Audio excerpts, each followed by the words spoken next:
Hello guys and welcome to a new video on the channel. It's quite a while since I've done a video on here, a long time, but we're going to start doing F1 weekend reviews on the channel, and let's begin the first one of 2024 with round 4 at Suzuka for the Japanese Grand Prix. In these videos I'm going to be running through each team after I've recapped what went on in the Grand Prix itself and discussing each team's weekend in general.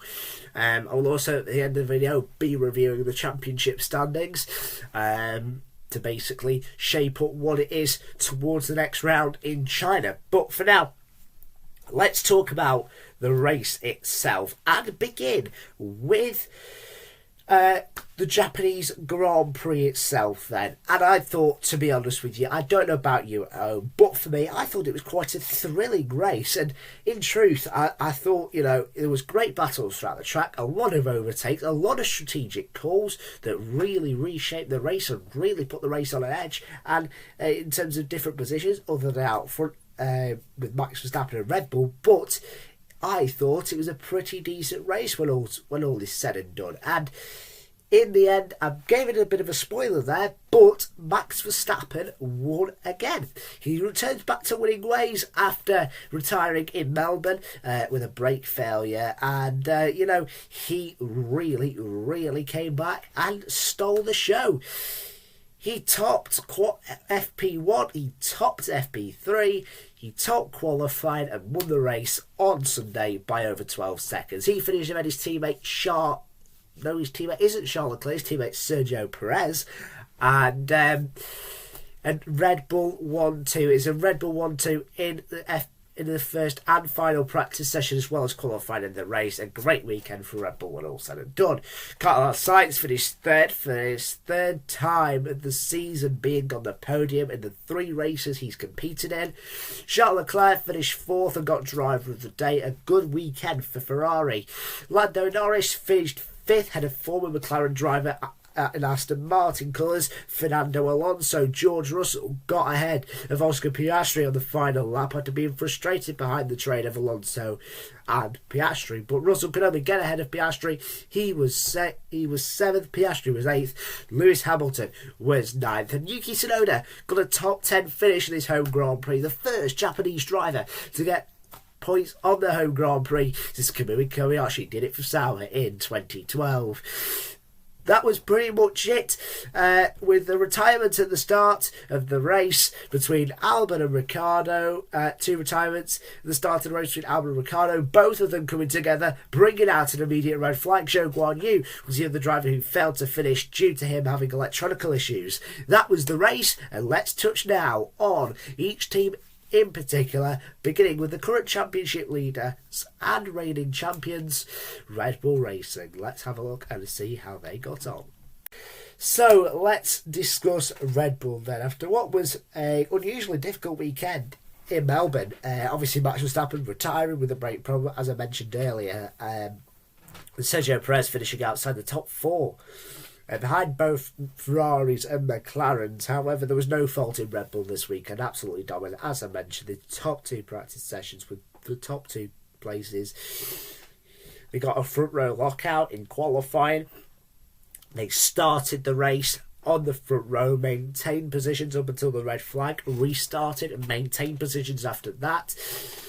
Pit stops threw them out of the top 2, and then they had to re-overtake drivers, but they did that absolutely fine, with Sergio Perez making some great overtakes. In terms of Verstappen, he bounced back like he did last time when he failed to win in Suzuka. In Singapore, he failed to win in Singapore, won in Suzuka for his 3rd Japanese Grand Prix in a row. It is absolutely unbelievable what the guy does.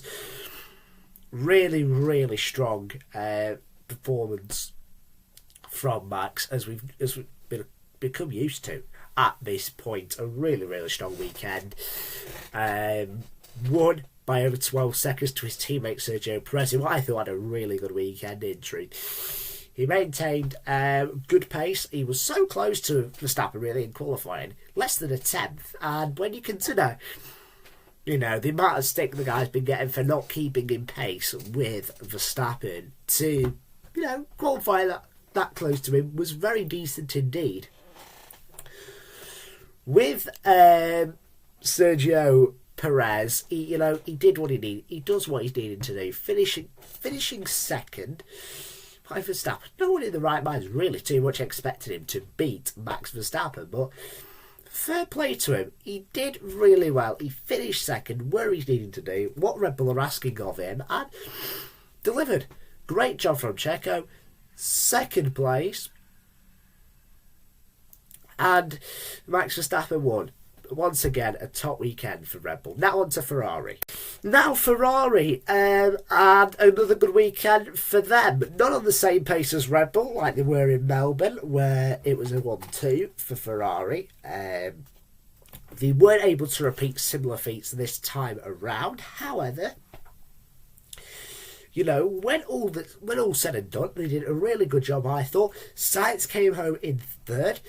With good pace, he started fourth. A poor qualifying for them, unfortunately, as compared to what they would have liked. They would have ideally liked both cars on the second row of the grid to really take a challenge to Red Bull. But Charles Leclerc, he did well in the race to pull it back from 8th on the grid, where everybody was surprised. That was probably the biggest shock of Q3. In truth, I thought that both Ferraris maximised their strategies well. They were on completely different strategies, but both handled them well and both had great pace. So in terms of it, for me, I thought Leclerc and Sainz did well. Sainz with his third podium of the season. Charles Leclerc with another good result for Ferrari. His consistency has been great for them. So I think a lot of positives to take from Ferrari, and they should be really happy with that result. So well done to them. Third and fourth for them. And there are rumours of them bringing an upgrade to Shanghai next time out in China, so who knows what they could do there. But for now, a good result for them. On to McLaren now with Lando Norris and Oscar Piastri. They qualified 3rd and 6th respectively. Norris out-qualifying Piastri. They actually came to this weekend with Piastri just ahead of Lando Norris, I believe, in the driving standings, but it wasn't to end that way. Lando Norris finished 5th ahead of the train of Alonso, Russell and Piastri. Then also incurred the back of Lewis Hamilton there towards the end. But with that, it was a great weekend from Lando Norris. Great pace throughout, really, really strong. McLaren topped FP2 as well with Oscar Piastri. Lando really delivered, got a top 5 finish, did what he needed to do, and at the end of the day, McLaren will very much take a top 5 finish. They weren't on the same page as Red Bull this weekend, no team really was. But to finish on the top 5 is still a good result with the teams around them. And Piastri could be a little bit disappointed, but I thought still he had a great weekend. He put on a great race. He looked after his head a lot better than he did in 2023 around Suzuka. Despite getting a podium, it may seem slightly odd that I'm saying he did better with his strategy. But, he did well to keep Russell behind. He was frustrated behind Alonso. He made a mistake near the end, which ultimately cost him his place. But Piastri is still learning. He is doing really well, and he can be very happy with that. So it was 5th and 8th for McLaren, Lando in 5th, and Piastri in 8th. And now let's talk about the engine suppliers, the Works Mercedes team. Now on to Mercedes, and to be honest with you, another difficult weekend for the Brackley team. What you can say about Mercedes is that they have really, really struggled at the start of this season for pace. In terms of it, Hamilton probably, up until the Grand Prix, probably had the better pace than George Russell. Finished ahead of him in FP2, although to be fair, Russell didn't really set the time. He got out-qualified Russell, which was a start for Lewis. In the end, couldn't get used to the hard tyres in the first stint, but then had great pace on the mediums to the latter stages of the race. So, in terms of it, I think that Mercedes can be pretty happy with this weekend. In terms of the fact that they got the most out of the car. The car, they've not built it well at all, it doesn't seem. It seems that we're way off McLaren, who've got the same engine as them. They've lost ground to Ferrari, which is ideally the benchmark they would have liked to have been this season. They seem nowhere near Ferrari, in truth. Because Lewis Hamilton's going to take this to a team higher up the grid, as opposed to when he left McLaren to go to Mercedes, they were lower. I just think that the way this is, and the way that Mercedes are going, it's going to continue to be another difficult season. They say they're bringing upgrades, but the upgrades seem to be having a worse effect. I mean, when they brought the upgrades to Albert Park, you know, they had 2 DNS, albeit, you know, the engine going on straight at Hamilton and a crash for George. But I just think, you know, it really is a situation where we've got going on that Mercedes is struggling to make sense of themselves. And Fernando Alonso made a comment that say, you know, he was asked about the opportunity to Mercedes. He said it would be nice, but I don't want to go to a team that's worse off than us. And it does look that way. Russell got the best out of the car again in race pace. He definitely seems like he's got the better race pace out of the two at the moment. Definitely the one with the better confidence of the car. But yeah, George got 7th. He got ahead of Piastri at last on the last lap. Hamilton 9th. But yeah, once again, difficult weekend for Mercedes, and back to the drawing board for them. They've got 2 weeks to sort it out. And their fans and their drivers in Hamilton and Russell will be hoping that they can sort it out ASAP. In terms of Aston Martin, let's touch on Fernando Alonso again. What a weekend. Did really well. Great defensive driving that we know Fernando is capable of. We know he can get the best out of cars that aren't particularly the highest in performance, but you can get some really good results out of them, and this was another showcase of it. Really, really good from Fernando Alonso. Miles ahead of his teammate, who I'm going to talk about now, Lance Stroll. Well. Another difficult weekend for Lance, in truth. And when you think about it, you do wonder what Aston Martin are going to do next year. Obviously, Fernando's out of contract. There are huge question marks, as normal, about Lance Stroll. He got knocked out in Q1. His teammate in Q1 finished high up. His teammate qualified 5th on the grid. He got the 3rd row. He was on the 3rd to last. He was on the 3rd to last row. Lance Stroll. It really is a good question of what Aston Martin can do with that seat. He's definitely going to be more consistent. He did well in Melbourne. He finished ahead of his teammate after his teammate lost out in the penalty. But you've ultimately got to say, yes, with him being 1 point off Hamilton, yes, he's doing okay. But you do feel that this consistency has to be better if Aston Martin seriously want to compete with the others. It has to be better. If Stroll wants to do this anymore, then he probably gets the seat next year. If he doesn't, what does that mean for the future ownership of the team? Because potentially, you know, Lawrence Stroll may say, well, my son doesn't want this anymore, so I don't want to either.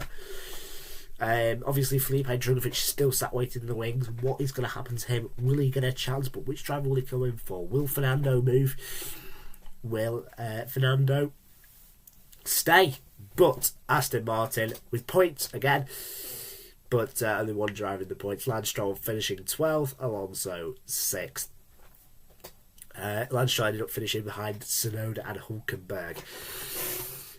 Although he did make some interesting overtakes in the race and good overtakes, he really should be getting a bit better out of that car this weekend, you'd have to say. So yeah, difficult weekend for Lance Stroll, but yeah, definitely work to do for them. Just 1 point behind Mercedes though, so that it could be a big Chinese round for both teams. Moving on to Alpine, and again another difficult weekend for the French outfit. And oh dear, Alpine again, both cars failing to get through to Q3. Both cars massively off the pace in terms of race. And you know, Gasly out of Q1 again. Ocon 15th, not much better. You know, you've really got to ask yourself at this point just what Alpine have got in the tank. What can they produce that's going to elevate them? Because you just couldn't see it. They are in a difficult position. Ocon and Gasly are getting the best out of their car, but they've just not come with any sort of pace to this season. They've got huge work in front of them to try and get the car competitive for points. They have to take whatever chance they can get this year, because it honestly just does not seem good enough. And Alpine, it is another rotten weekend, 15th and 16th. Nowhere really close to the points. Only Logan Sargent finished behind them. So, you know, really not good enough at all. And with credit to Logan Sargent, he had pace. He had pace in the race and was probably quicker than the Alpines in the weekend. He passed Ocon. So, you know, honestly, for Alpine, it needs to be back to the drawing board. They need to find something, because otherwise it's going to be a really long season for Ocon and Gasly. But 15th and 16th for Alpine. Let's move on to Williams, who are having struggles of their own at this moment in time. Next up with Williams and Alex Albon and Logan Sargent. And with Alex Albon, yeah, again, another difficult weekend, similar to Melbourne, but this time he didn't last more than 2 corners. An incident between him and Daniel Ricciardo. An incident that wasn't his fault, you have to say. But again, more damage for Williams in a weekend where they just really couldn't afford it. They can't really afford a damaged chassis till Miami, because they are really, really struggling. They, you know, just cannot afford any real more damage. But unfortunately, damage is happening. And the crash for Logan Sargent in FP1 that wasn't too bad, really. I don't think that did too much to the chassis. However, they chose not to run Logan in FP2 simply because of the worry about damage occurring, obviously with the track being wet. Alex Albon, you know, you've got to feel sorry for him. Potentially damaged another chassis, his teammate's old chassis. He DNF'd. In terms of Logan, he had a good race up until his mistake at turn 10. We went off in the gravel, but he managed to keep the car going, managed to reverse out, managed to finish. But again, it's another difficult weekend for Logan Sargent. Someone desperately trying to rebuild his confidence as quick as he can before, you know, he ends up out of a seat next year, because his results simply aren't good enough. It must be tough on the confidence for him to get replaced like that. But ultimately, it's F1. It's a motorsport game. It's a quick game. It's a long season.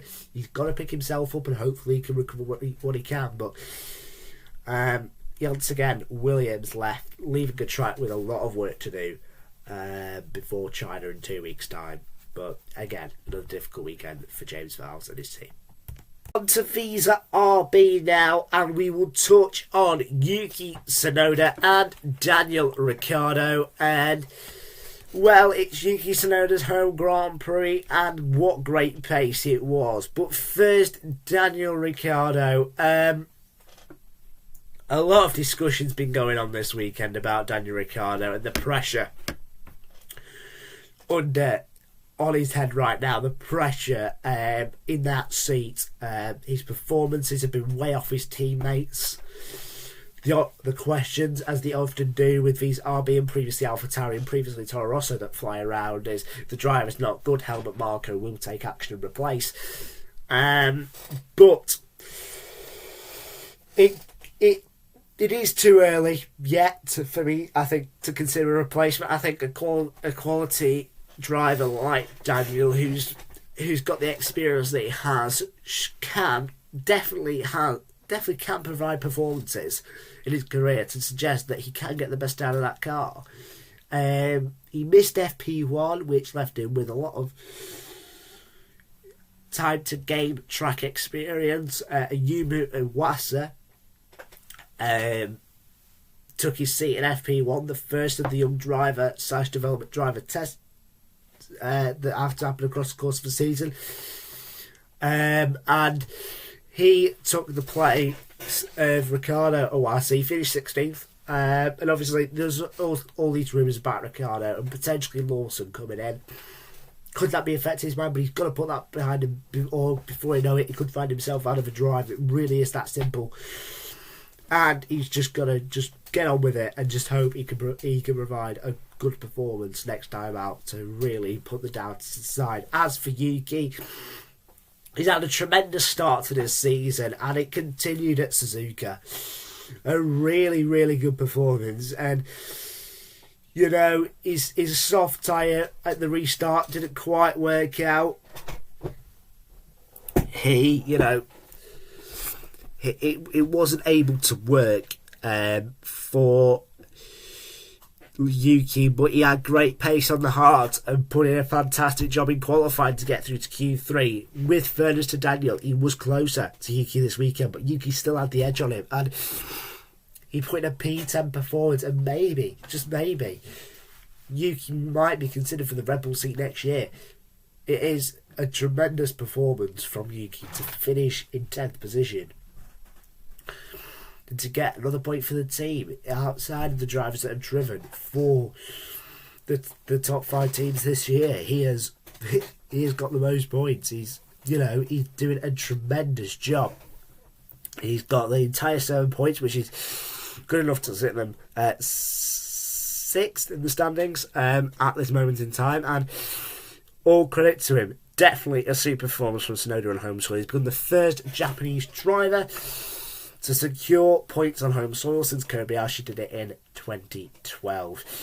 Him and Iwasa became the first Japanese partnership as well in FP1 to take part in an F1 session since Takuma Sato and Saka Yamamoto did it for Super Aguri in 2006 in Brazil. But yeah, another decent weekend for Tsunoda, another difficult weekend for Daniel. He needs to pick himself up quickly before they visit China, as Seki even went before. Now on to Haas. F1 and Kevin Magnussen and Nico Hülkenberg. A weekend for the team that they went pointless in. Hülkenberg finished the race in 11th, with Kevin Magnussen finishing the race in 13th position. A good weekend. In truth, in a weekend where Ayukamitsu expected them to be off the pace. In truth, they didn't have much of it. However, they got through to Q2 with Hülkenberg, Kevin Magnussen out in Q1. But saying that, good result in terms of it. You know, they got the best out of the car. Both drivers with points this season. Hülkenberg finished ahead of Stroll. Both cars finished at either side of Stroll, and also when you think about it, Hülkenberg was running in the points for large stints of the race. He ended up losing it to Tsunoda, but he still had decent pace like he has done all season, and so good weekend for Haas without the points, but they can take a lot from this weekend in terms of development, and hopefully for their sake they'll be able to get points in China. But that is that for them. And moving on to the final team, which is Kick Sauber. Kick Sauber now, and a good weekend would have been needed after a difficult Melbourne. But it wasn't to be. Zhou Guanyu and Valtteri Bottas both went pointless once again. Zhou Guanyu back at the grid once again. He retired with electronical issues not long into the race, and compiling a miserable start to the season for the Chinese driver. In terms of Valtteri Bottas, a decent weekend really. He had good pace in a car that doesn't really have a lot of it. 8th in FP1, not in FP1. He was 8th in Q1. Great result, great lap time, and he delivered, but means nothing when he got knocked out Q2 anyway. In Q3 he didn't appear. In the race itself, went pointless, and again it just shows that Sauber are way off the pace, and you just hope for that team's sake that potentially they can get a better with Audi coming in, and Audi can transform that team into a back marker to a top team. But right now, Sauber are struggling. Zhou's struggling for form, but hopefully he can gain some confidence and gain some form trajectory at Shanghai next round in front of his home fans. And will return to Shanghai for the first time in 5 years. That is it for the team's roundup. Let's take a look at the drivers and teams' standings. In terms of the drivers' standings, Max Verstappen re-extends his points lead at the top of the championship to 13 points. It was Charles Leclerc in second place. It's now Sergio Perez, who sits on 64 points in second place. Red Bull dominated the weekend with 1-2, so they're now 1-2 in the driver standings. Perez leaps Charles Leclerc, a 5-point gap between them now in the standings.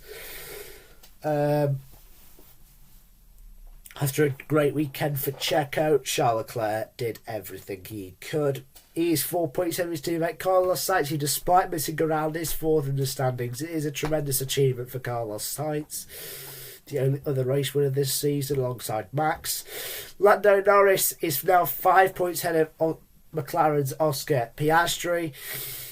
Piastri is sixth, and ahead of it, behind him, is George Russell and Fernando Alonso, tied on 24 points. Lewis Hamilton, the only other driver with double digits, with 10. He's 14 points off his teammate. And Lance Stroll is 10th on 9 points. Yuki Tsunoda,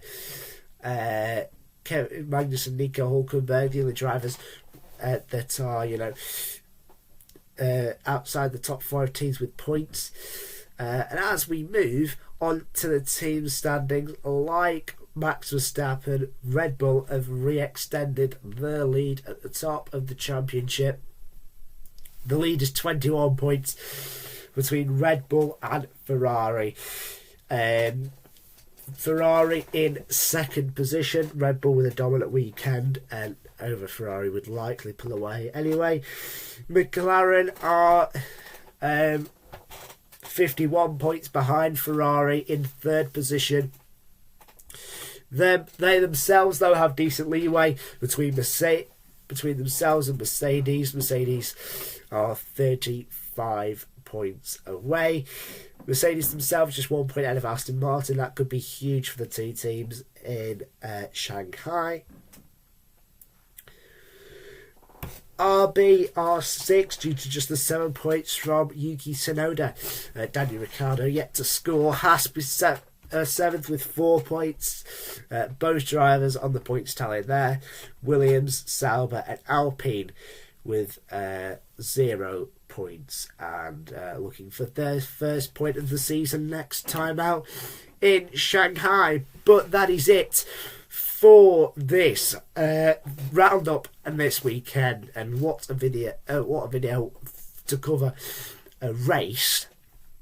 Thank you very much for watching. If you like this video, please like and subscribe. Join us on this journey and wherever this goes. In terms of it, though, it was Max Verstappen who resumed to winning ways for his third Japanese Grand Prix win in a row, his third pole position at Suzuka in a row for his third win of 2024 at round 4 at Suzuka, where the top 4 were the top 2 teams in the constructors' standings, the 2 Red Bulls and the 2 Ferraris, giving themselves a really good chance at this year's championship. Red Bull brought an upgrade. They took the upgrade opportunity and did very well. We will be back in Shanghai for round number 5, and we will be seeing who can put up a 5-star performance and take the checkered flag for the first of 6 sprint race weekends. We will be interested to see Zhou Guanyu's first ever home Grand Prix in Formula 1, the first time a Chinese driver has had their home Grand Prix. It is with great sadness that this video is now over, but I will see you for the next video when Formula 1 returns in Shanghai. But until then, goodbye.